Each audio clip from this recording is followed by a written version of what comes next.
Muy buenos días. ¿Listos para escuchar la palabra de Dios? Los acusadores. Wow, ese es nuestro tema. Todos los cristianos sabemos que el mayor enemigo de Dios, ¿quién es? El diablo, Satanás, pero también es nuestro máximo enemigo. El vocablo diablo significa calumniador. Ese ente espiritual que se rebeló contra Dios es un calumniador. Eso significa diablo. Pero también hay gente calumniadora o gente diabla. Ahora, ¿qué es un calumniador? O sea, como una persona, así, un ser humano. ¿Qué es un calumniador en la Biblia? Es cualquier persona que hace una declaración, síganme con atención, despectiva, verdadera o falsa, con el propósito de disminuir o dañar la reputación de una persona de manera intencional. Eso es una persona calumniadora en la Biblia. El vocablo Satanás significa adversario. Por lo menos tiene dos significados, según los eruditos. Uno es adversario y el otro es acusador. ¿Qué significa diablo? Calumniador. ¿Qué significa Satanás?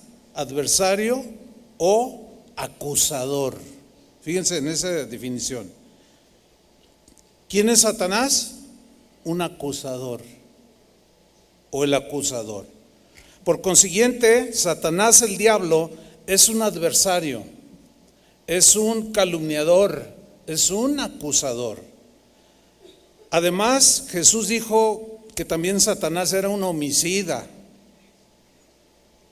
un mentiroso, y le llamó el padre de mentira. No hay nada más satánico que Satanás. En Apocalipsis 12, versículo 10, ahí nos habla desde una perspectiva escatológica, es decir, de los últimos tiempos.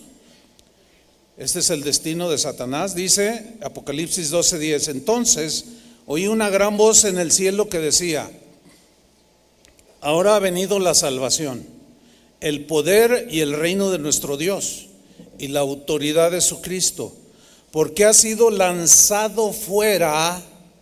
¿Quién fue lanzado fuera? El acusador de nuestros hermanos, el que los acusaba delante de nuestro Dios día y noche. Satanás fue lanzado ya. ¿Sí? ¿Quién fue lanzado? Satanás, el acusador. Fíjense, desde el Antiguo Testamento se ve la actividad de este acusador, de este Satanás, de este calumniador. Hay un pasaje en Zacarías capítulo 3, versículo 1, que dice así: me mostró al sumo sacerdote Josué, está diciendo Zacarías, el cual estaba delante del ángel de Jehová, y Satanás estaba a su mano derecha para acusarle. ¿Pero por qué? ¿De qué quería acusarle? Resulta que el sumo sacerdote Josué se presentó delante del Señor y dice que traía vestiduras sucias, que simbólicamente significa que su vida no estaba muy limpia, ¿sí? Pero se presentó delante del Señor, que es el que nos limpia. Sin embargo, Satanás, al verlo sucio, estaba allí listo ¿para qué? Acusarle. Lo mismo hace contigo, lo mismo hace con nosotros. Y como somos imperfectos, imagínense todas las acusaciones que hace Satanás, legítimas o no, pero ahí está siempre con el dedo acusador. Entonces la actividad malévola de Satanás, el diablo, ¿cuál es? Es acusar, calumniar, mentir, matar. Eso es lo que dice la Biblia, eso es terrible. Lamentablemente, hermanos, hay cristianos que también de manera consciente, a veces de manera inconsciente, ¿se entiende?, hacen el trabajo sucio de Satanás, que es acusar, ¿sí?, que es calumniar, que es mentir. Y podemos estar aún matando a una persona con palabras llenas de veneno. ¿Están entendiendo? Convirtiéndonos así en aliados y cómplices de Satanás. ¿Cuántos son cómplices del diablo? No, pues nadie, ahorita todos, nadie, ¿verdad?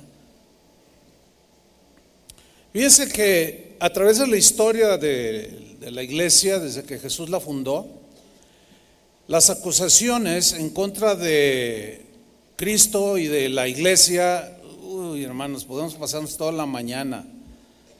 Es impresionante el montón de calumnias que desde los primeros siglos, desde el primer siglo, decían contra los cristianos. Los acusaron de todo.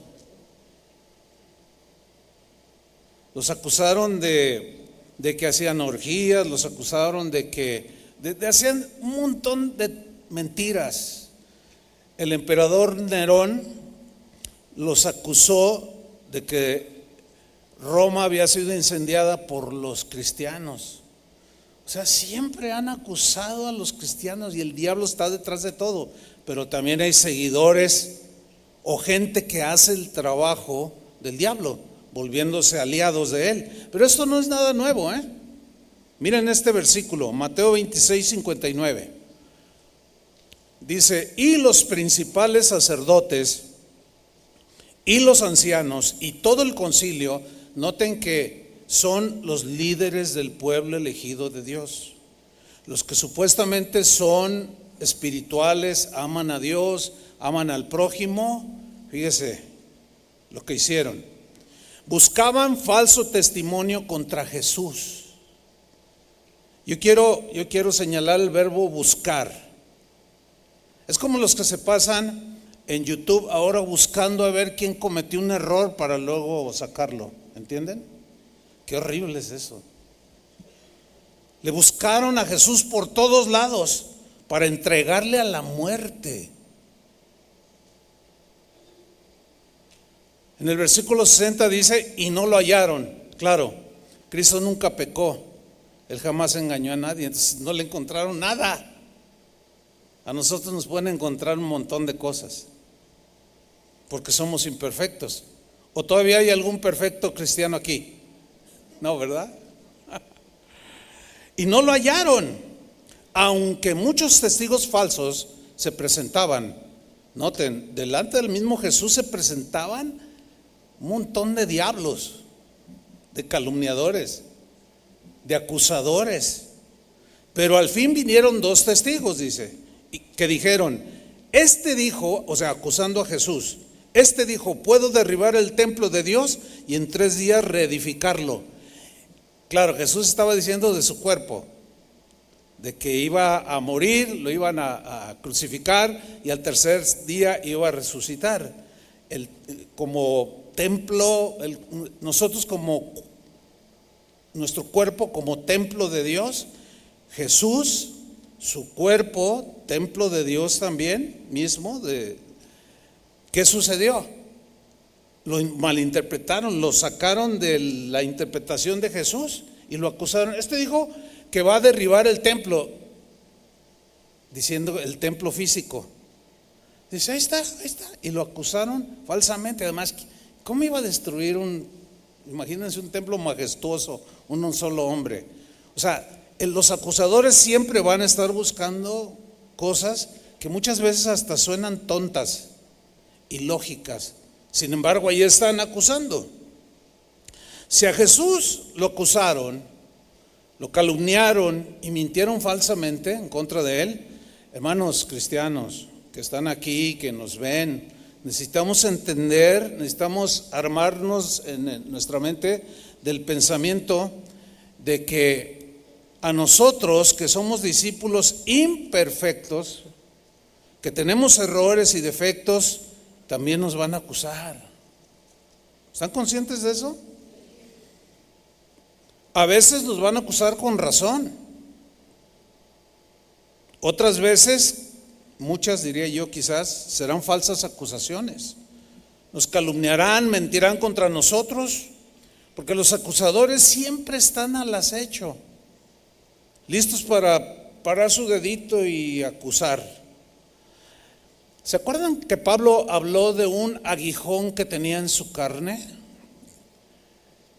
Los eruditos en sus estudios así profundos de lo que son las escrituras, que estudian muchísimo, algunos dicen que el aguijón de Pablo no solo consistía en la dolor de su cuerpo, que un mensajero de Satanás lo afligía, sino que también incluía ese aguijón, esa aflicción, todos los adversarios que se levantaban en contra de él, que lo acusaban de ser falso apóstol, de mentiroso, de engañador, de que abusaba de los corintios, o sea, le dijeron y le hicieron todo tipo de acusaciones sus enemigos.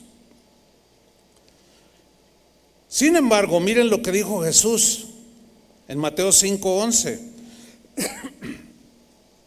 Bienaventurados sois cuando por mi causa os vituperen y os persigan y digan toda clase de mal contra vosotros, mintiendo.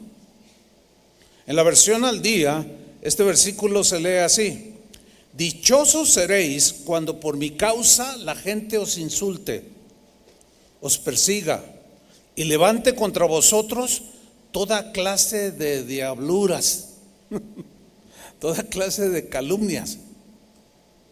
Hay una bienaventuranza, pero también Jesús nos está asegurando que los acusadores van a estar ahí, ¿sí? Hay una historia donde se proyecta de manera así muy clara el malévolo espíritu diabólico y satánico, acusador. Y es la historia de una mujer que ahorita vamos a leer, que está en Juan capítulo 8, de una mujer que fue hallada en un pecado terrible de adulterio. Pero aquí se proyectan los acusadores de manera implacable. O sea, proyectando hipócritamente una imagen de que ellos nunca pecan, que los demás sí, y que ellos son ejecutores del juicio de Dios. Es terrible, los acusadores. Dice en Juan capítulo 8 versículo 1: Jesús se fue al monte de los olivos y por la mañana volvió al templo y todo el pueblo vino a él y sentado él les enseñaba.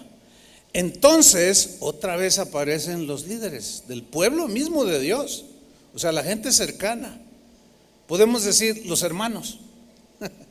Entre los escribas y los fariseos le trajeron una mujer sorprendida en adulterio. Es un pecado grave, ¿no es cierto? Fue sorprendida. La pregunta es, ¿por qué no trajeron al adúltero, nomás a la adúltera? Bueno, ahí lo dejamos.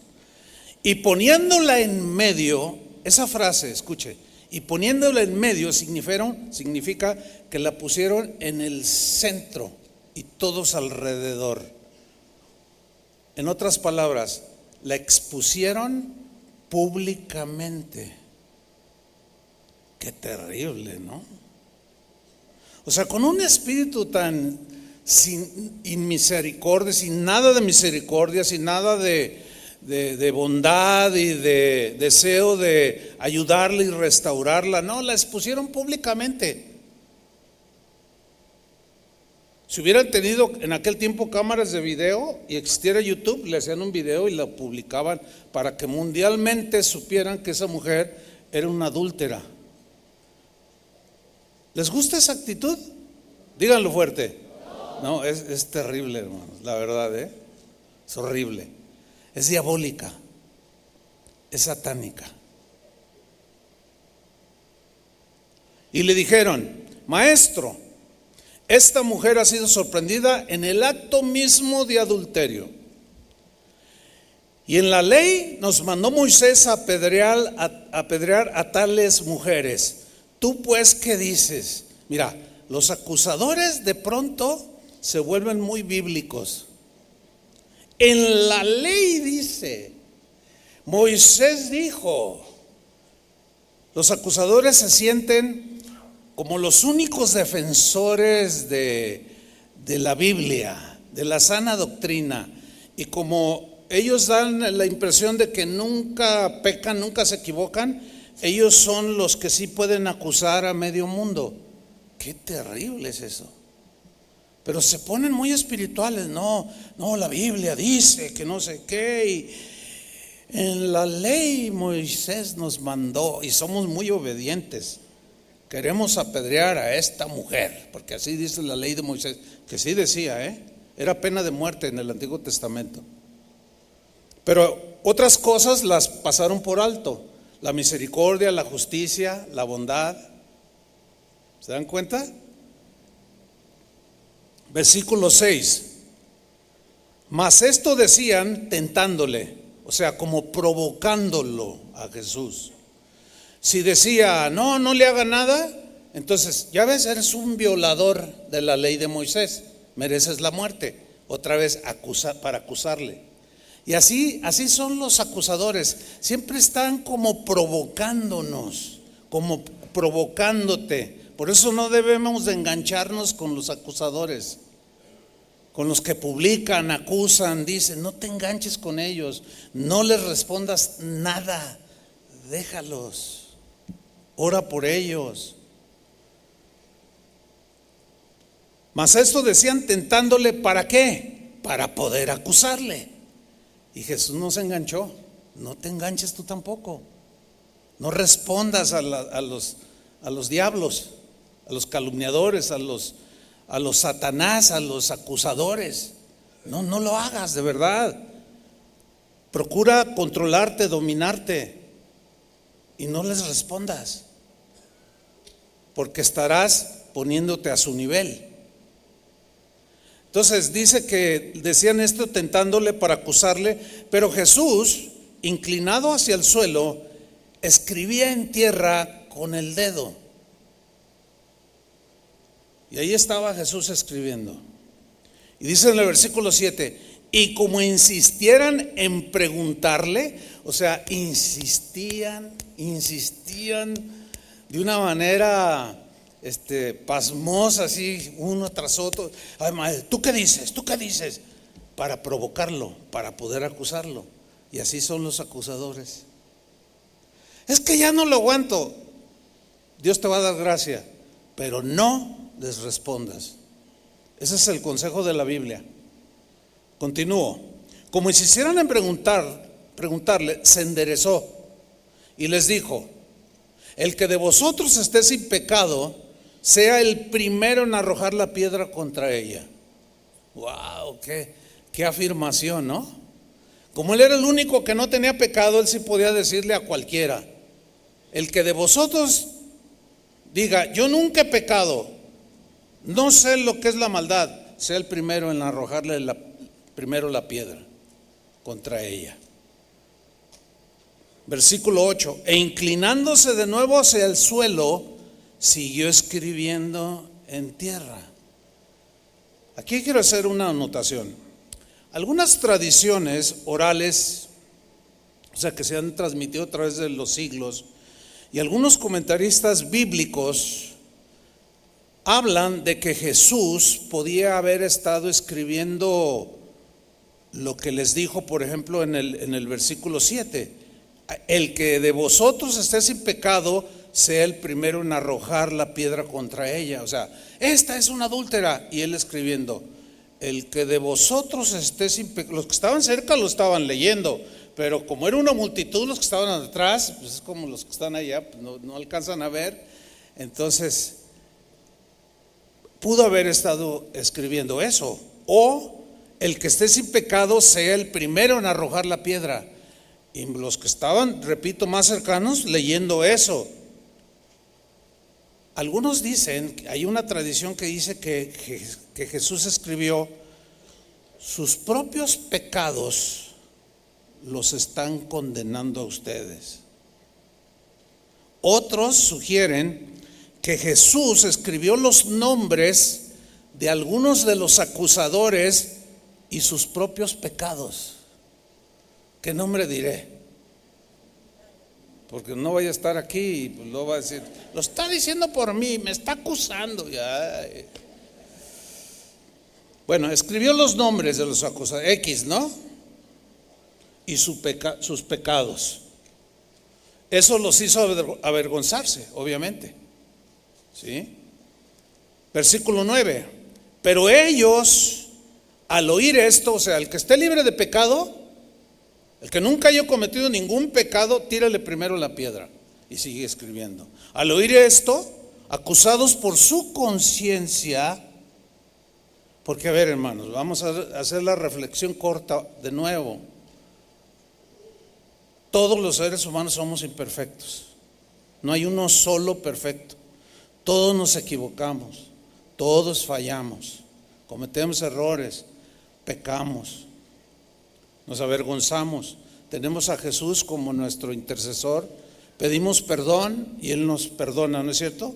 Y borra nuestros pecados. Sin embargo, para los acusadores no existe eso. Tú pecaste, tú cometiste este error y mereces toda la ira de Dios.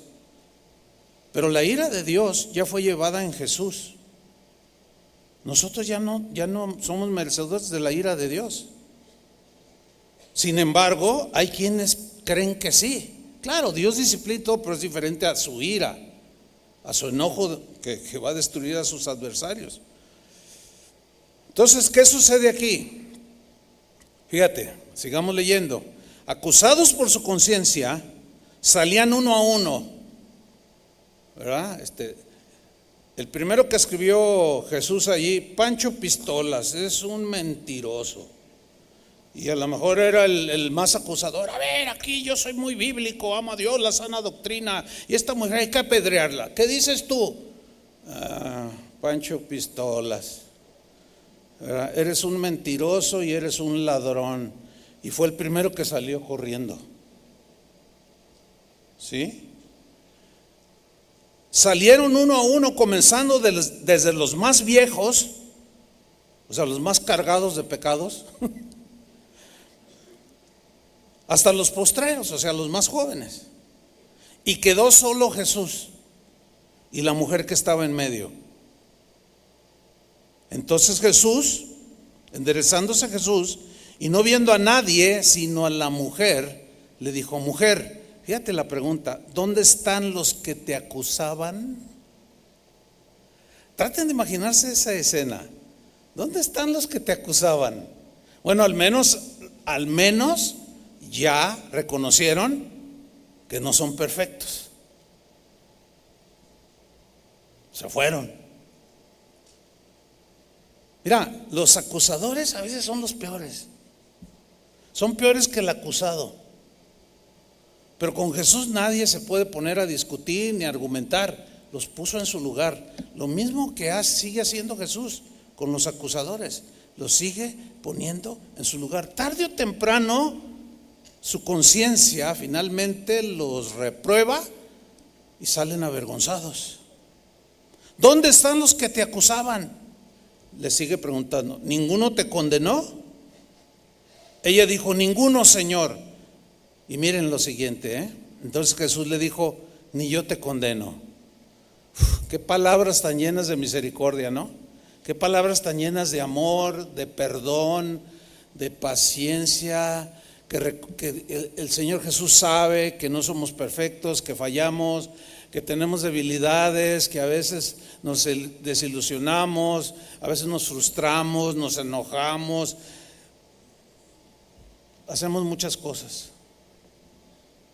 Ni yo te condeno, vete y no peques más. No es la voluntad de Dios que pequemos, mas si alguno hubiere pecado, dice la Biblia, tenemos un abogado para con el Padre, a Jesucristo el justo. Entonces la acción de Jesús sirvió para desviar la atención de la mujer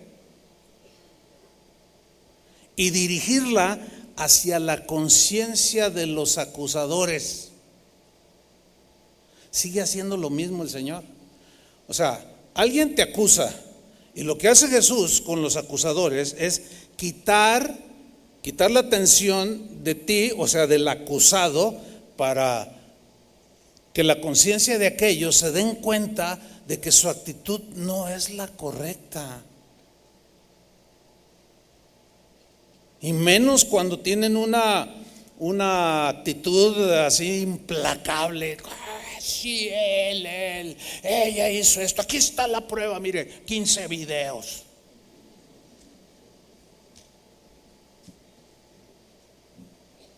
Jesús quitó la atención de esta mujer para dirigirla hacia la conciencia de ellos, los acusadores, y para recordarles a todos que todos son pecadores, somos pecadores, y que solo Él es el juez justo.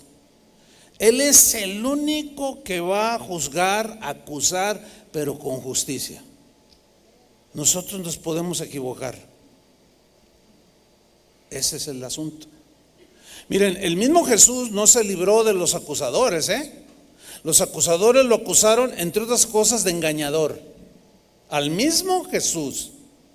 Juan capítulo 7, versículo 12. Dice así, en la versión al día: entre la multitud corrían muchos rumores acerca de él. Fíjate, Jesús, el que nunca pecó, nunca hizo un engaño con su boca, que ayudó a todo el mundo, sanó muchos enfermos, les dio de comer a los hambrientos, mostró misericordia al ciego. ¿Quién como Jesús? Sin embargo, dice que había rumores entre la multitud. ¿Qué rumores? Unos decían: es una buena persona, Jesús es una buena persona. Otros alegaban, u otros decían: no, lo que pasa es que engaña a la gente. Qué increíble, hermanos. Fíjate la imperfección en todo su esplendor aquí, en los que decían que Jesús engañaba a la gente. Cero discernimiento, cero entendimiento, y aún así con ese cero, con esa reprobación. No, Jesús es un engañador. Increíble. Ahora, si a Jesús le dijeron eso, pues ¿qué podemos esperar nosotros? Una vez, no hace mucho, alguien puso ahí en los comentarios de las transmisiones, dijeron: pues qué triste que ese tal Chuy Olivares engañe a la gente que tiene enfrente. Híjole.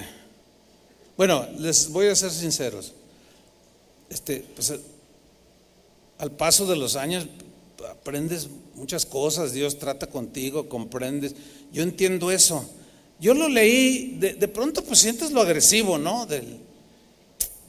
Pero luego, al rato, bueno, en mi caso, digo: bueno, pero pues es alguien que no, pues ¿qué puedo decir? Señor, pues bendícelo, ayúdale. Ahora yo les pregunto: ¿ustedes creen que los engañamos? Bueno, cada quien, a lo mejor alguien cree que sí, no lo sé, y acusa. Los acusadores acusaron a Jesús también de mentiroso. En Juan capítulo 8, versículo 12, dice: otra vez Jesús les habló, diciendo: yo soy la luz del mundo. El que me sigue, fíjate, luz del mundo, el que me sigue no andará en tinieblas, sino que tendrá la luz de la vida. Entonces los fariseos le dijeron: ¿otra vez los fariseos? Qué terrible gente.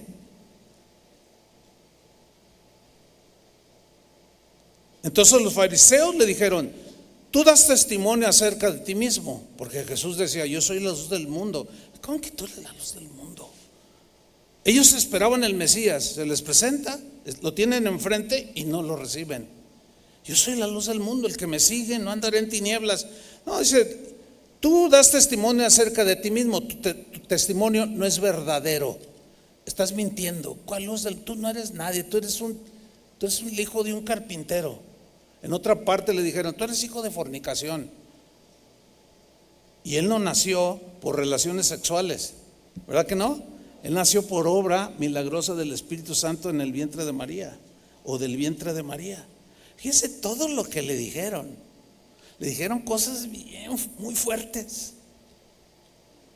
Sin embargo, Jesús siempre mantenía el aplomo, y eso es lo que debemos de imitar de nuestro Señor, ¿sí? Tratar de mantener la cordura, el aplomo, y no engancharnos con los acusadores.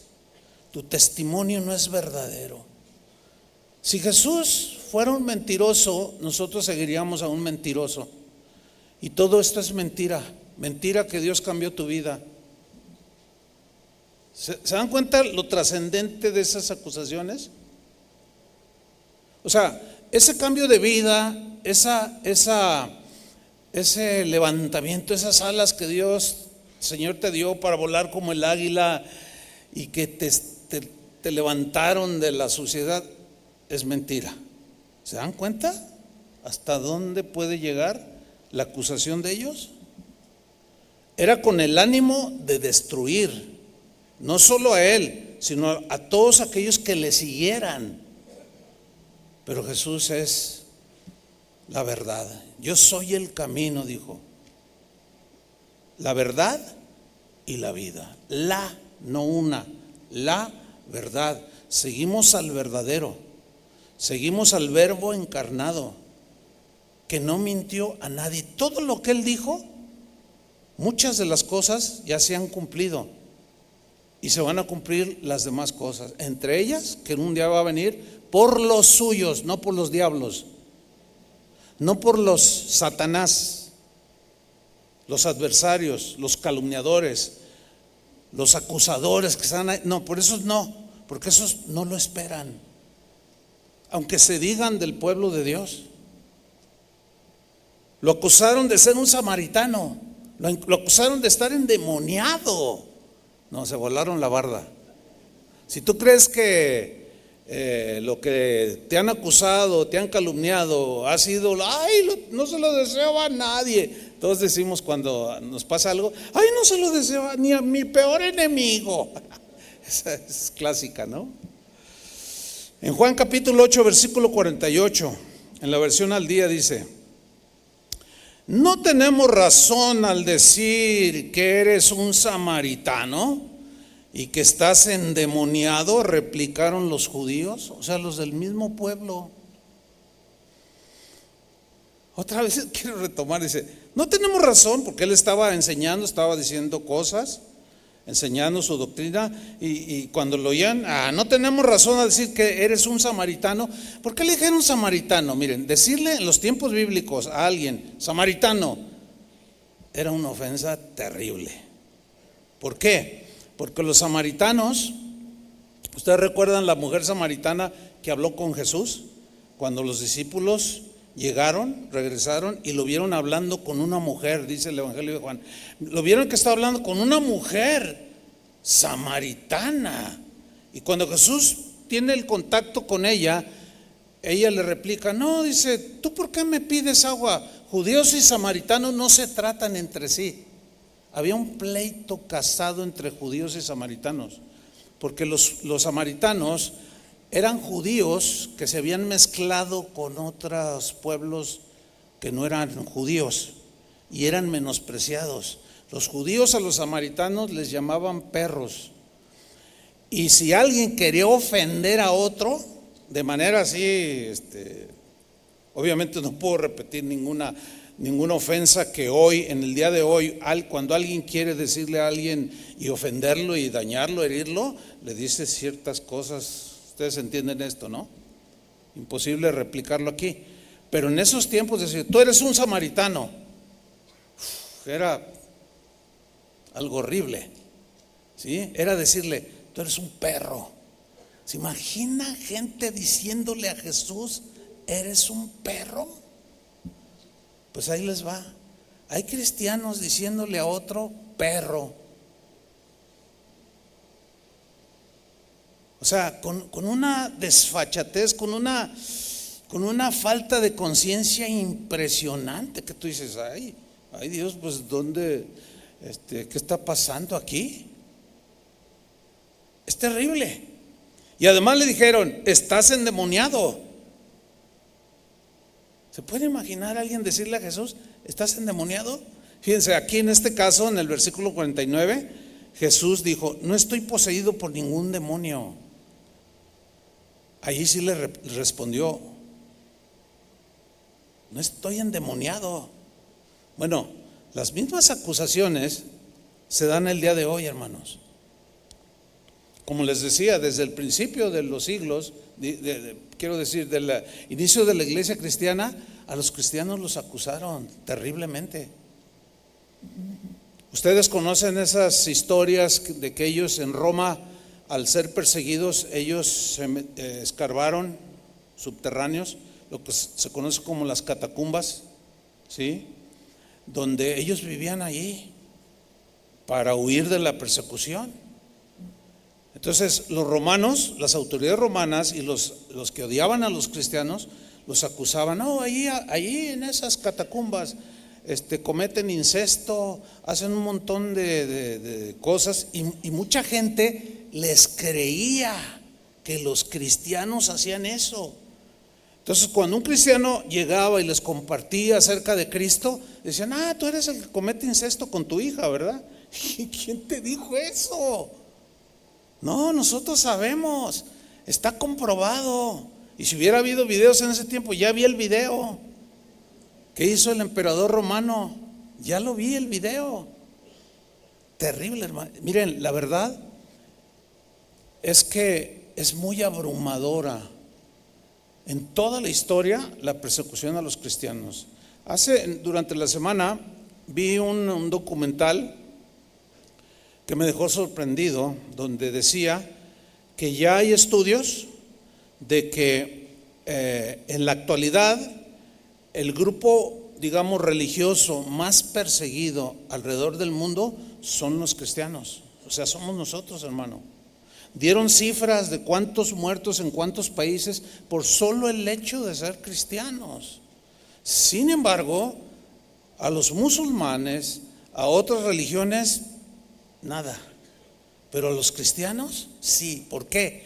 Porque somos del linaje de Jesús. Del linaje contrario al linaje satánico. Entonces ya por ese solo hecho necesitamos armarnos de ese pensamiento que las acusaciones siempre van a estar ahí, hermanos. Siempre van a estar ahí. Y más de alguno lo van a desanimar, y a más de alguno lo van a hacer tropezar. Pero estemos firmes en el Señor. Amén, hermanos. Fíjate, en Juan capítulo 9, versículo 16, a Jesús lo acusaron de que no venía de Dios. Imagínate el verbo encarnado, el que siempre existió, y ese verbo que estaba en el principio con Dios y que era Dios y se encarnó. Mira lo que le dijeron en Juan 9:16. Entonces algunos de los fariseos decían, ese hombre no procede de Dios. Wow. O sea, viene de otro lado, pero de Dios él no procede. Ahora yo les pregunto a ustedes, ¿cuántos son hijos de Dios? Por la fe, ¿no? Hemos alcanzado misericordia, nuestros pecados han sido borrados, somos hijos de Dios. Pero nos van a decir un montón de cosas. Y cada vez se está arreciando más, hermanos. No solo los no cristianos. Jesús habló de los mismos de adentro, diciendo, aún el Padre entregará a su Hijo, el Hijo al Padre. Los enemigos de su casa serán los enemigos más acérrimos, serán los de su casa. O sea, los más cercanos. Yo puedo constatar esto, los peores enemigos en lo personal que he tenido no son los que yo tuve antes de ser cristiano, sino como cristiano. De afuera algunos, pero la gran mayoría han sido de adentro, haciendo diablura y media, calumniando de una manera impresionante. Como por ejemplo cuando Dios nos mandó de misioneros a la Argentina, cuando partimos, mi esposa iba embarazada de nuestra hija, la segunda, y cuando regresamos de esa travesía misionera que fue enriquecedora, una hermana nos preguntó: hermano, dígame la verdad, es que estoy muy preocupada. ¿De qué me estás hablando? Dice: pues es que a mí me dijeron que usted se fue de misionero y pues con su esposa para protegerla, porque ella lo engañó, porque el bebé que ella tiene en su vientre es de otro y ella lo engañó, y usted, como la ama mucho, la quería proteger. Yo dije: es que no es posible, increíble. Ahora, a alguien que no está bien cimentado en el Señor le pega duro, ¿sí o no? ¿Sí? Lo peor de eso es que el que le dijo, pues es un colega del ministerio, imagínense, ¿no? O sea, no es nada fácil, hermanos. Si alguien cree que ser cristiano es fácil, no. De ese nivel. Ahora, a mí no me agarró desprevenido. A lo mejor a ti te van a decir: tú eres la samaritana de Juan 4. Y a otros les van a decir: tú eres el gadareno, se te ve en la cara. Sí, tú eres el gadareno. Mira, esas barbas de gadareno que tienes. No, hermanos, es increíble. Miren, los acusadores creen que solo ellos son de Dios. Así como los que acusaron a Jesús: ese hombre no viene de Dios. Y tú, si eres de Dios. Nosotros somos de Dios. Somos los escribas, somos los fariseos, somos los que enseñamos al pueblo, somos los que interpretamos la Torá.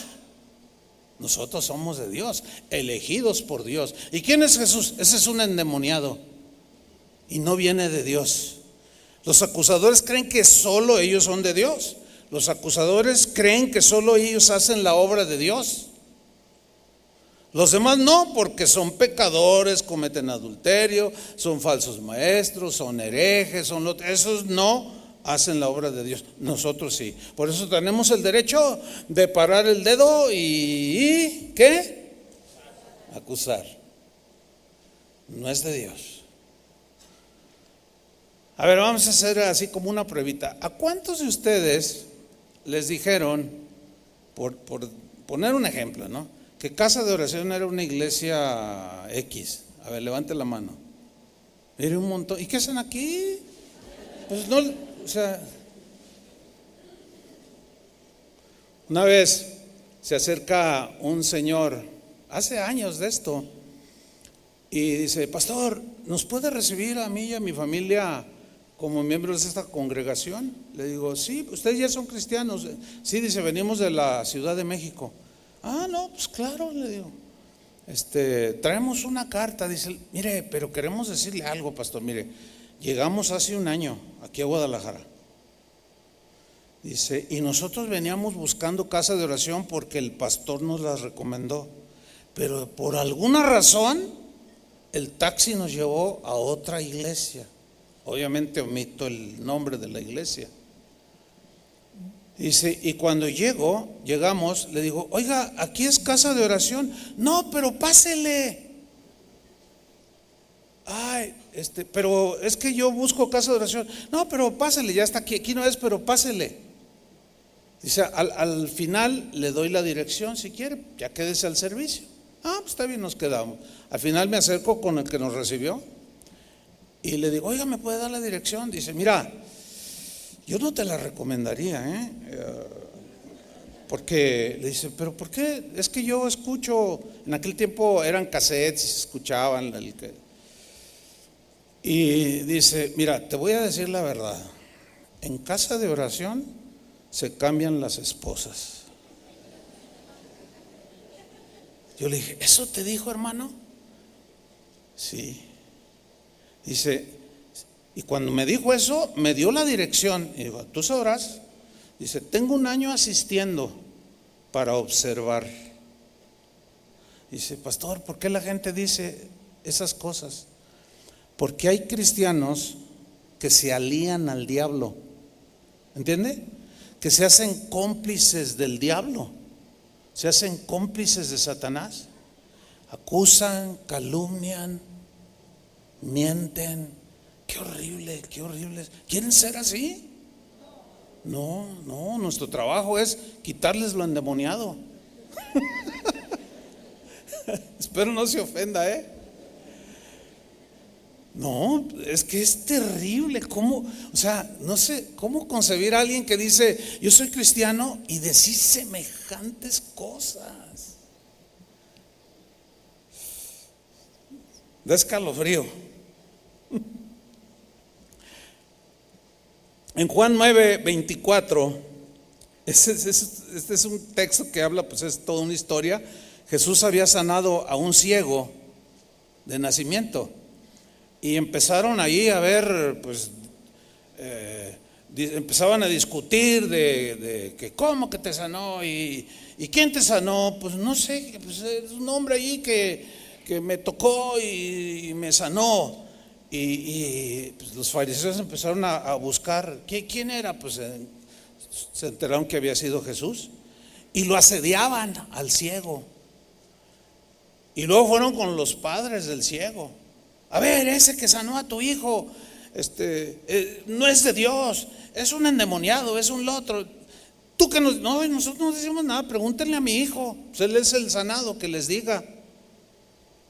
Fíjate, en Juan 9:24, entonces volvieron a llamar al hombre que había sido ciego y le dijeron, da gloria a Dios. Eso como diciendo, dinos la verdad. Nosotros sabemos que ese hombre es pecador, o sea que Jesús.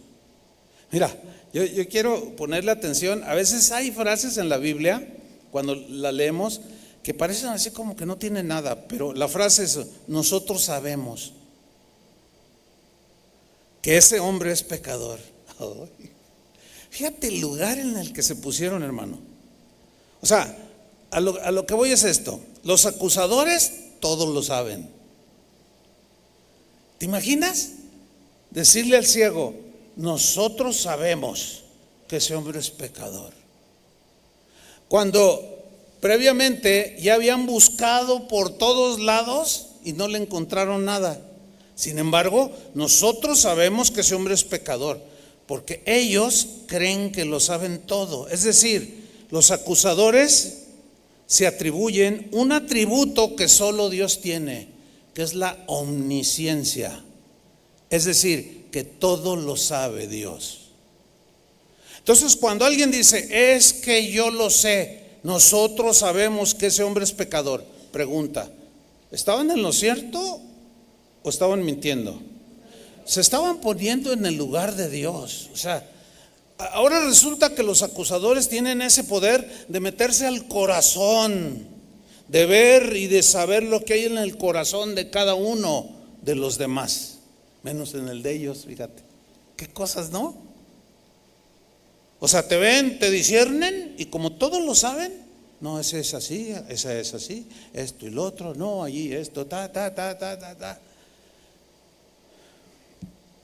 Mírenle lo que hizo fulano de tal. Oye, ¿cómo sabes que lo hizo? Yo lo sé.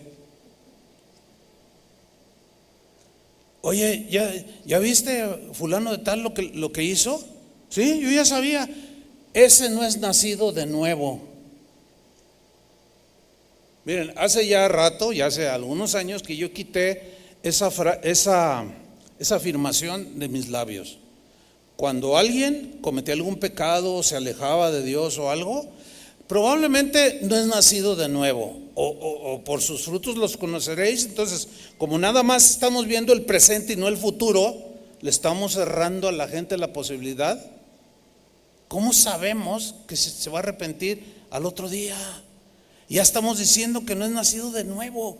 O sea, nosotros no tenemos ese poder. No, pero Jesús dijo que por sus frutos los conoceréis. Sí dijo. Pero, a ver, si viéramos que Pedro, todos estamos aquí, Jesús lo prenden, ya están ahí, ya está delante de Pilato, y ahí anda Pedro, ¿verdad? Y se le acerca aquella señora, ¿se acuerdan en el Evangelio? Oye, tú andabas con él. No, yo no. Ni lo conozco. 3 veces lo negó. ¿Se acuerdan? Ok. ¿Qué diríamos en ese presente? Que Pedro era un apóstata. ¿Tampoco no? Que no era ni nacido de nuevo. Ahora, ¿era de Dios Pedro? ¿Sí o no? Nacido de, por supuesto. Pero en ese momento estaba tropezando, estaba cayendo. Por eso no es sabio, no es bueno precipitarnos. Y la verdad, hermanos, quien se atreva a decir, ese no es nacido de nuevo, o dudo que lo sea, por lo que está viendo en el presente, como no ve el futuro, Pedro se arrepintió. Sin embargo, Pedro no dijo nada de Judas. No dijo, ay, eso no es un nacido de nuevo. No dijo nada. Debemos de guardarnos todo eso. No, sí, pero luego viene la insistencia. Pero la Biblia dice que por sus frutos los conoceremos. Sí dice eso. Y en el presente podemos estar viendo frutos de rebeldía, de pecado, de errores. Sí, pero no podemos decir, se me hace que ni nacido de nuevo es. Yo batallé, yo recuerdo que batallé cuando entendí, pues esto que es tan sencillo. Yo batallé para quitarme esa frase, ni nacido de nuevo. Pues ¿quién soy yo para decir quién es o no nacido de nuevo? Si viéramos a David pecar en ese momento que tuvo con Betsabé y con el marido que lo mandó matar, ¿cómo lo juzgaríamos? Que no es de Dios. ¿Sí o no? Pasó un año y se arrepintió, y profundamente, y lloró de una manera desesperada, clamando el perdón. Era un hombre de Dios, pero se había equivocado. El problema con el presente, con nuestro presente, es que al subir los errores y acusar y poner las pruebas de los pecados de otros, queda en la red. ¿Entiende? Queda exhibido públicamente. Y el que sube eso denunciando, acusando, como sea, no le está cerrando la posibilidad de arrepentimiento. Qué bueno que Dios no es como nosotros, ¿no? Porque al arrepentirse una persona, sus pecados son borrados, ¿sí o no? Pero el video sigue ahí. Y luego se convierte dentro de 20 años tu hijo. Y luego una vez está viendo allí, ¿verdad? Y de repente sale alguien que él ha oído y dice, ay, mira, pero mira lo que hizo. Ay, santo Dios. Dios nos libre de los falsos maestros, de los pecadores. A los 3 días se arrepintió, pero el video siguió allí. Wow, qué terrible, hermanos. ¿Sí están comprendiendo todo esto? Fíjate, en Mateo capítulo 12, versículo 22, fíjense cómo las acusaciones contra Jesús fueron arreciando. Dice, entonces fue traído a él un endemoniado, ciego y mudo, y le sanó. Qué misericordia, ¿no? ¿A cuántos el Señor ha hecho misericordia? Y le sanó de tal manera que el ciego y mudo veía y hablaba. ¿Se lo pueden imaginar brincando, saltando, alegre? Dice, y toda la gente estaba atónita, perplejas, unos creyendo, pero otros no. Siempre los habrá. Pero los acusadores ahí acechando, y decía, ¿será este aquel hijo de David? O sea, el Mesías. La gente se empezó a preguntar, ¿será este el Mesías prometido para Israel? En el versículo 24, otra vez, ¿quiénes aparecen? Los acusadores. Por eso fariseo en la actualidad, a través de los siglos, ahora es una connotación de acusador, de mentiroso, de hipócrita. Y esa es una manera ahora de ofender. Eres un fariseo. por lo que estos hombres representaban. Mas los fariseos al oírlo decían: este no echa fuera los demonios, sino por Belcebú, príncipe de los demonios. Imagínate nada más. O sea, por el dedo de Satanás, lo que hace Jesús, lo que hizo con este ciego, con este mudo, fue por obra del dedo de Satanás. No, qué acusación tan terrible, qué acusación tan peligrosa, hermanos. Qué peligrosos aquellos acusadores que no creen, por ejemplo, que los demonios se posesionen. Es más, hay cristianos que no creen que los demonios existan siquiera. Hay cristianos que no creen que Dios hoy pueda hacer milagros, pueda sanar un ciego, pueda sanar un sordo. No creen. Dicen que los milagros cesaron hace años, que muriendo el último de los apóstoles se terminaron los milagros. Bueno, está bien, es una interpretación. Yo en lo personal no estoy de acuerdo, pero yo respeto su opinión. Pero ellos también deberían de guardar un poco lo que dicen los acusadores, porque cuando Dios hace un milagro y algún cristiano testifica o sube un video y está ahí testificando al que Dios sanó, dicen: Satanás fue el que hizo eso. Es terrible, hermano. No, cuando tú te encuentres con alguien así, ora por él. Lo que necesitan es la misericordia de Dios, ¿entienden? No otra acusación. ¿Sí me explico? Eso es lo que debemos hacer. Conozco una historia de unos cristianos que fueron los hospedó otro cristiano, iban a unas conferencias y el hospedador era de estos hermanos que no creen que Dios pueda hacer milagros hoy, etcétera. Y los hospedados sí creían. Entonces, es la primera noche que estuvieron en esa casa, los invitaron a cenar, y cuando estaban en la mesa, el padre de familia dijo: me disculpan un segundo, ahorita regreso. Y regresó con su hija en una silla de ruedas.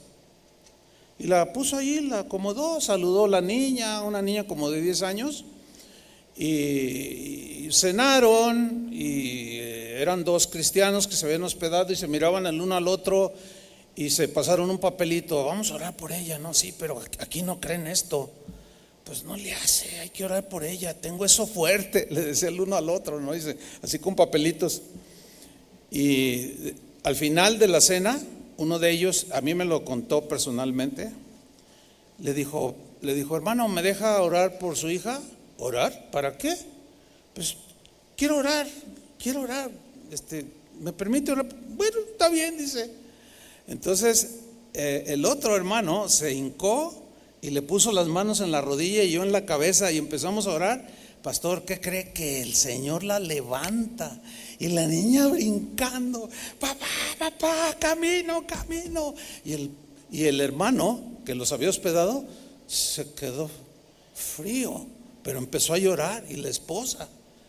Entonces al otro día que se fueron a la conferencia, les dijo: esto tiene que saberlo mi pastor, esto tiene que verlo mi pastor. Y cuando llegaron, antes de que empezara la conferencia, le dijo: ¿puedo hablar con usted, pastor? Como era alguien que tenía contacto con él, le dijo: sí, claro.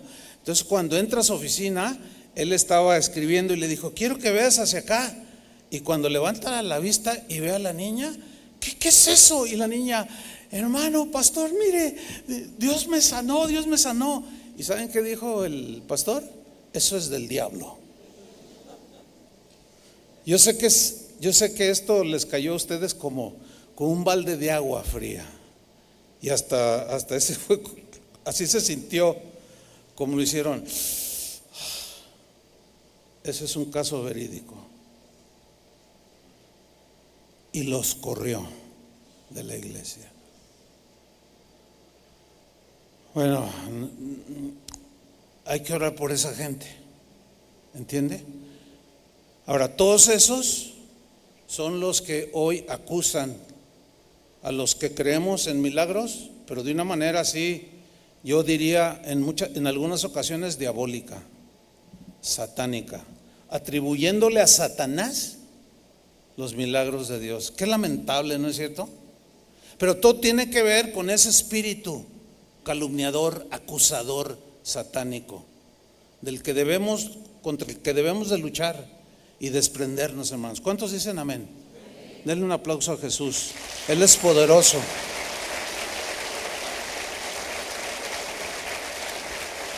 Amén. Pero ahí no paró la cosa. Mira, los acusadores, en un solo pasaje que vamos a leer ahorita en Lucas 23, le hicieron 3 acusaciones. Lo acusaron a Jesús de pervertidor del pueblo, de evasor de impuestos y de alborotador. Casi nada, ¿no? Lucas 23:1. Levantándose entonces toda la muchedumbre de ellos, llevaron a Jesús a Pilato, ya cuando lo habían apresado. Versículo 2. Y comenzaron a ¿qué? Dígalo fuerte. ¿Qué se lee ahí? Empezaron a ¿qué? Esos son los diablos, calumniadores. Esos son los Satanás, los que le hacen el trabajo sucio al diablo, que es estar constantemente acusando. Ellos no hacen nada, pero un día les va a tocar que les salga otro diablo y se les va a poner muy rojo el asunto. Por eso hay que orar por ellos, porque muchos se van al mundo, apostatan de la fe, de tan fuerte que es. Ese es el trabajo de Satanás: matar, robar, destruir. Sigo leyendo. Comenzaron a acusarle diciendo: a este hemos hallado que pervierte a la nación. Ahora está pervertidor. Y que prohíbe dar tributo a César, evasor de impuestos. Este no paga impuestos. ¿Se acuerdan una vez que llega Pedro y le dice: Señor, ¿es lícito pagar impuestos? Sí, al César lo que es del César. Pues es que hay un impuesto allí que... le dice Jesús a Pedro, qué historia, ¿no? Dice: mira, ve allá al mar y tira el anzuelo, y el pez que saques, ahí van a salir dos monedas. Una son tus impuestos y otros los míos. Entonces el otro va y saca un pez. ¿Qué escena tan más milagrosa, hermanos? Ahora, a lo mejor alguno dice: yo necesito ese milagro. No sé. Y saca un pez y dice, y cuando lo abre, entonces lo está limpiando y lo abre y saca 2 monedas y dice: ve y paga tus impuestos y el mío. ¿Cuál evasor de impuestos? Mire, nosotros nos han acusado hasta de lavado de dinero. Dios los bendiga, de verdad, Dios los bendiga. No puedo decir no, porque esa no es la enseñanza de Jesús. Una vez me acusaron de narcotraficante, que por eso teníamos una iglesia bien lujosa.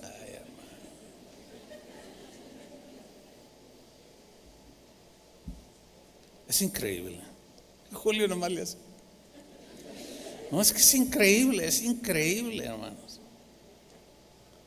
Pero bueno, ¿qué podemos esperar? Mira, Jesús lo acusaron de pervertidor, evasor de impuestos, y en el versículo 5 de alborotador. Pero ellos porfiaban diciendo: alborota al pueblo, enseñando por toda Judea, comenzando desde Galilea hasta aquí. A los discípulos acusaron del mundo. Esos que trastornan al mundo entero ya llegaron aquí también. Y los acusaron. Los acusadores te acusarán de todo lo que les venga a su mente satánica, diabólica y malvada. Ellos no se detienen. No. En Lucas 7:33, todavía añadiéndole otro poquito más, lo acusaron de ser un borracho, un comilón, amigo de gente mala. Porque vino Juan el Bautista, está diciéndole Jesús, que no comía pan ni bebía vino, y decís: tiene demonio. Hasta Juan el Bautista le dijeron: es un endemoniado. A lo mejor por cómo andaba vestido, ¿no? Con una piel de camello, ¿no? Se ha de haber visto extraño, ¿no? Es endemoniado. Pero lo que no les gustaba no era tanto su vestimenta, sino el mensaje: arrepiéntanse, víboras. Ese era bien. No, a ver, ¿ustedes por qué están aquí en la fila? Órale, afuera, arrepiéntanse primero y luego fórmense para que los bautice. Y no les gustaba el mensaje, porque era bien confrontador. Entonces dice el versículo 34: vino el Hijo del Hombre, o sea, él, vengo yo que come y bebe, y decís, este es un glotón y un borracho, amigo de recaudadores de impuestos y de pecadores. O sea, todo lo interpretan mal, todo lo sacan con el tal de qué, de estar acusando, de estar diciendo cosas. ¿Qué actividad tan más horripilante? Así, literal. Estar constantemente señalando a los demás. Alguien dijo, y con mucha razón, lo siguiente: que cuando alguien estira el dedo acusador y dice, tú, esto, estás apuntando con un dedo y tres hacia ti. Que eso fue lo que Jesús en realidad hizo en Juan capítulo donde leímos de la mujer adúltera. O sea, sí la estaban acusando, pero ellos mismos tres veces peor que la señora. Qué terrible. Además, a Jesús lo acusaron de violar el sábado, ¿se acuerdan? Como cuando Jesús y sus discípulos en un sábado iban en el campo, tenían hambre y arrancaron espigas y empezaron a comer. Ay, en sábado no se puede hacer nada, ay no, sacrilegio. Y los acusaron, tú violas la ley de Moisés, no eres hijo de Dios, no vienes de Dios. Lo acusaron de que había sanado enfermos en sábado. Y él les tuvo que saber, ¿qué es más importante? ¿Qué es más importante? A ver, guardar el día en sí o que este hijo de Abraham sea sanado. A ver, ¿quién de ustedes, si en sábado no se le cae la vaca a un hoyo, no la saca? Porque la ley dice que no debes de hacer nada. Dice, no, es más importante el ser humano que el mismo día. Los acusadores te van a acusar de celebrar supuestamente fiestas paganas como la Navidad. Porque para ellos todo es malo. Solamente ellos tienen la revelación en sentido absoluto.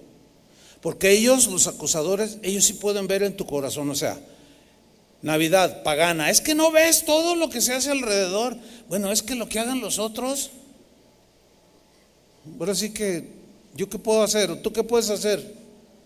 Pero ¿tendrá algo pagano recordar, haya sido el 25 o no, el día que sea, recordar que un día Jesús vino al mundo? A ver, ¿hay algo de malo? Pero no lo alcanzan a ver. Es que el mundo pagano ve las compras, todo comercializado. Sí, pero yo no hago esa fiesta, yo no participo en esa fiesta. Yo celebro, adoro, me regocijo. No, pero es pagano. Sácalos de ahí. Y estás yendo a una iglesia del diablo, porque ahí es Chuy Olivares. Los acusadores. Finalmente, hermanos, lo acusan de blasfemia, porque decía que él era el Hijo de Dios. En Marcos 16, 14, 63 dice, entonces el sumo sacerdote, rasgando su vestidura, dijo, ¿qué más necesidad tenemos de testigos? Habéis oído la blasfemia. Porque le dijeron, dinos quién eres. ¿Eres el Hijo de Dios? Tú lo dices. O sea, como diciendo, sí. Ahí está la blasfemia, ¿qué os parece? Y todos ellos le condenaron, declarándole ser digno de muerte. ¿Era el Hijo de Dios, sí o no? Sí. ¿Eres cristiano, sí o no? Sí. ¿Te equivocas, sí o no? Sí. ¿Eres perfecto? No.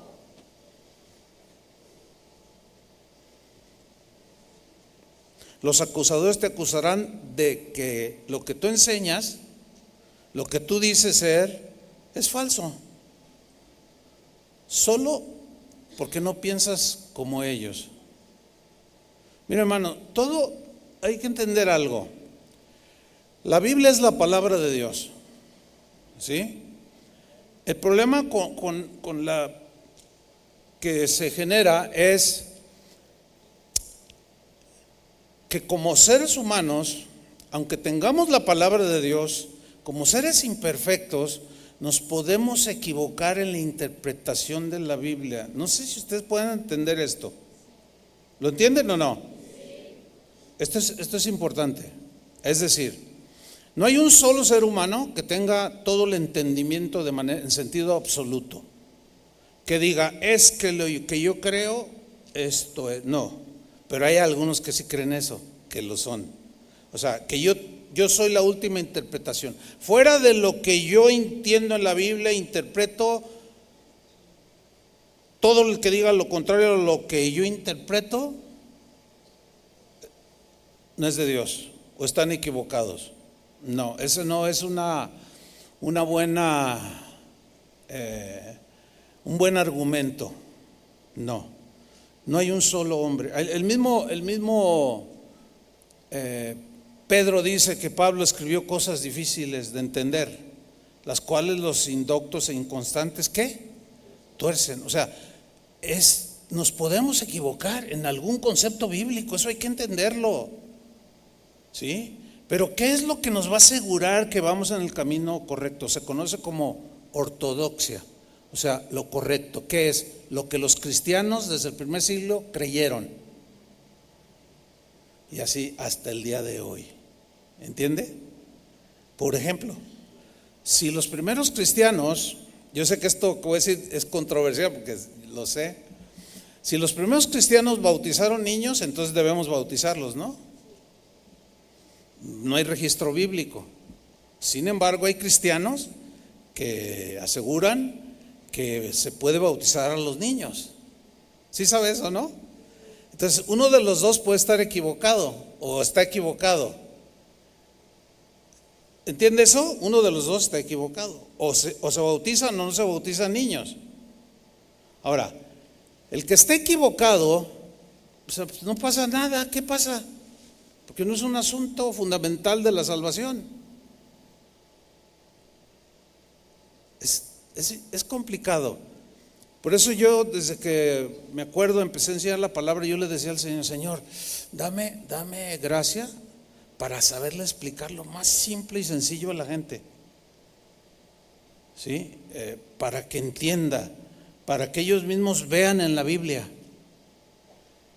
y ser enseñados en la doctrina que los alimenta, los nutre y les da vida.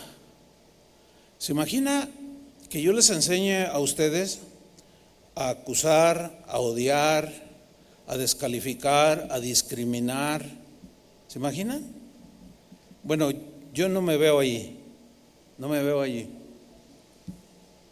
definitivamente, y rechazo ese tipo de enseñanza. Sin embargo, puede haber gente así, que tiene sus ovejas así. Hay congregaciones que son casi instruidas para odiar a los católicos, donde los líderes siempre están señalando los errores de los católicos, como si nosotros los evangélicos no los tuviéramos. Idólatras, sí, esas monas, esas pelucas que les ponen, y están ahí todos, jajaja, y sí, no, ¿saben qué? Y cuando ve a uno se abre, no, horrible, hermano. Cuando no son capaces de voltear hacia acá adentro y darse cuenta que también dentro hay idolatría. ¿Sí alcanza a entender eso? Entonces es mejor dejar de hacer el trabajo del diablo y es mejor orar. Miren, finalmente, hermanos, tengo que terminar. Jesús supo lidiar contra las acusaciones, contra las calumnias, las mentiras que se dijeron en contra de él. ¿Y cómo debemos hacerlo nosotros? Pues imitándolo a él, pero también él nos dejó su enseñanza. ¿Cuántos le dan gracias al Señor por su enseñanza? Ahí yo no me puedo perder. O sea, por más que alguien diga, es que estás interpretando mal, es que hay versículos en la Biblia que son, hasta un niño los entiende, por el amor de Dios. Otros no, otros son más difíciles, se requiere un estudio concienzudo y previo. Pero por ejemplo, Mateo 5:44. Jesús le está diciendo a sus discípulos: oísteis que les enseñaron a ustedes, amad a vuestros hermanos y aborreced a vuestros enemigos. Eso lo malinterpretaban, los fariseos al pueblo. Y Jesús en Mateo 5:44 les dice: pero yo les digo, o sea, yo les enseño esto, o sea, correctamente. ¿Creen ustedes que Jesús se equivocó? Obvio que no. Nosotros sí, pero él no. Entonces hay que seguirlo a él con eso. Pero yo os digo que amad a vuestros enemigos. A ver, ¿en qué te puedes malinterpretar? Le puedes dar una mala interpretación, pero con maña, por no querer obedecer la enseñanza de Jesús. Y puedes poner un montón de pretextos. Pero ¿cómo voy a amar a mi enemigo? Eso es lo que dice. Y entonces lo tengo que amar. Pues si eres cristiano, pues eso dijo Jesús que tienes que hacer con tu enemigo. ¿Y cuál es la forma de amar al enemigo? Continúa Jesús: bendecid a los que os maldicen.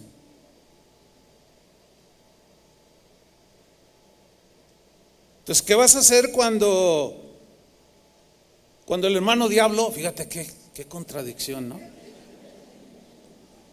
¿Se acuerdan cuando Jesús Pedro se le acerca y Jesús les dice: me van a matar? Y Pedro se acerca y le dice: no, en ninguna manera esto te acontezca.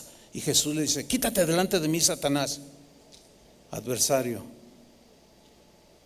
porque no estás poniendo tu mira en las cosas de Dios, sino en las de la tierra. Nada más estás viendo lo tuyo. Quítate, Satanás. Le dijo Satanás, no que era Satanás, no que estaba siendo poseído, estaba haciendo una labor que Satanás hace.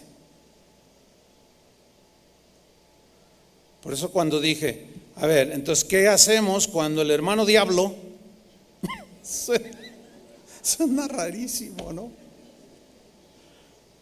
Suena paradójico, ¿verdad? ¿Qué vamos a hacer cuando el hermano diablo te calumnie?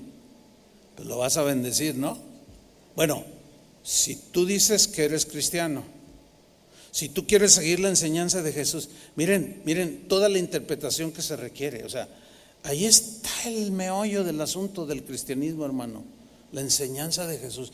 Hay cosas muy profundas dentro de la teología de las cosas de la Biblia. Yo he estudiado muchísimo. Yo les puedo enseñar un montón de cosas, pero muchos se quedarían así. Y luego ya empiezan las controversias, luego uno se les infla así la cabezota, y luego ya leen un libro de teología y ya como ya creen que ya saben todo, empiezan: hereje, sanidad, mala doctrina, yo sana doctrina, los demás no, nomás yo, porque ahora ya estoy aquí. Y una soberbia, no, hermanos, así no es. Entonces, ¿qué vamos a hacer? Amad a vuestros enemigos, bendecid a los que os maldicen, haced bien a los que os aborrecen. Al hermano Satán, suena raro, el hermano Satán. O sea, en el sentido de que Jesús le dijo a Pedro, no que Satanás es nuestro hermano, sino que algunos hacen la labor de Satanás. Y orad por los que os ultrajan y os persiguen. ¿Qué vas a hacer cuando los acusadores empiezan? ¿Qué vas a hacer? Díganlo. Orar, hermano. Miren, les voy a decir algo. Hay veces que en madrugada, a veces 3 de la mañana, 3:30, 4, el Señor me despierta. Y yo sé cuando el Señor me quiere decir algo. Y porque de estar profundamente dormido, así, como con una claridad, yo inmediatamente le digo: Señor, ¿qué me quieres decir? Y un montón de veces: ora por fulano, ora por el diablo. Suena muy raro, ¿no? Ora por el hermano diablo, y me pone a orar y oro por ellos. Y los bendigo. Y les deseo de todo corazón. Eso te va a ayudar a proteger tu corazón y no convertirte en un diablo, y menos en un Satanás acusador. Termino este pasaje. Orad por lo que los ultrajan y os persigan, para que seáis hijos de vuestro Padre que está en los cielos, que hace salir su sol sobre malos y buenos, y que hace llover sobre justos e injustos. Esto hacen los hijos de Dios. Entonces, hermanos, no te enganches con los acusadores y te muevan a que tú hagas y seas un acusador también. No te enganches con ellos, porque los acusadores, algunos no son cristianos, otros puede ser que sean cristianos, pero están haciendo el trabajo de Satanás, se están convirtiendo en sus aliados y en sus cómplices, y ese lujo no nos lo podemos dar. Somos hijos de nuestro Padre que está en el cielo. Amén. Y bendigamos a todos. Amén. Gracias, Señor. Pónganse de pie, hermanos. Oremos. Cierra tus ojos para no distraerte. Padre, gracias, Señor, por tu enseñanza, tu palabra. Queremos, Señor, mostrar que somos hijos tuyos, que nos podemos equivocar, sí, Señor. Pedimos perdón si en algún momento hemos hecho ese trabajo sucio, esa labor sucia del enemigo, de acusar, de calumniar, de desprestigiar. Pero hoy, Señor, a partir de hoy queremos corregir muchas cosas y bendecir a los que nos maldicen, hacer bien a los que no nos quieren y orar por aquellos que nos ultrajan, nos persiguen, porque somos tus hijos, Señor. Que tú sin distinción haces llover sobre buenos y malos, sobre justos y injustos. Señor, ayúdanos, Señor. Ayúdanos. Danos gracia para bendecir, Señor, y no hacer el trabajo sucio del enemigo. Quita de delante, Señor, de nuestras vidas esa actitud de acusador. No es agradable, no es buena, no es justa, porque no sabemos todo, porque nos equivocamos. Entonces no tenemos esa calidad y esa capacidad que solo tú, Jesús, la tienes, de ser un juez justo que dará el pago a cada quien conforme a sus obras. Nosotros no podemos hacer eso. Ayúdanos, Señor, a bendecir a los que nos odian, nos aborrecen y nos acusan. En el nombre de Jesús. ¿Quién habitará en tu tabernáculo? Y en tu lugar santo morará. ¿Quién habitará en tu tabernáculo? Y en tu lugar santo morará. ¿Quién subirá al monte de Jehová? ¿Y quién estará en su santo lugar? El limpio de manos y puro de corazón, el que anda en integridad y su boca habla la verdad, no resbalará jamás. El limpio de manos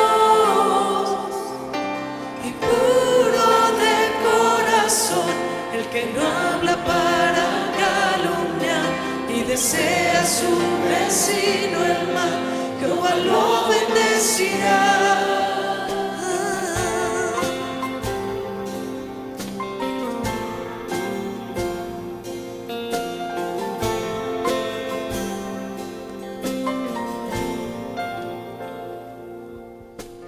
¿Quién habitará en tu tabernáculo? Y en tu lugar santo morará. ¿Quién habitará en tu tabernáculo?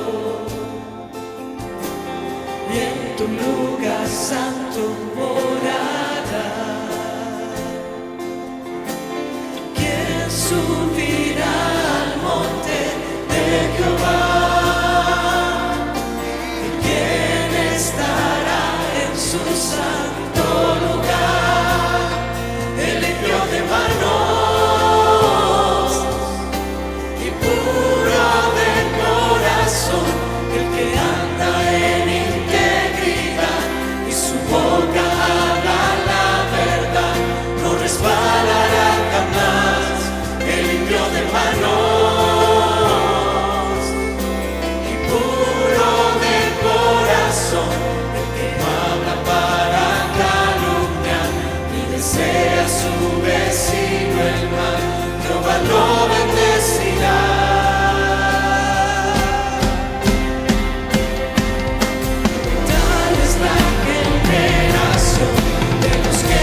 Señor, por tu palabra esta mañana.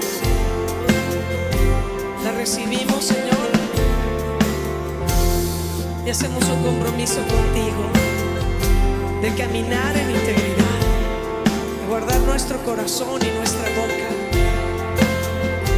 y de ser más como tú, Señor, de aprender de ti, de tu carácter. Gracias, Señor. Amén. Vamos a darle un fuerte aplauso a nuestro Dios.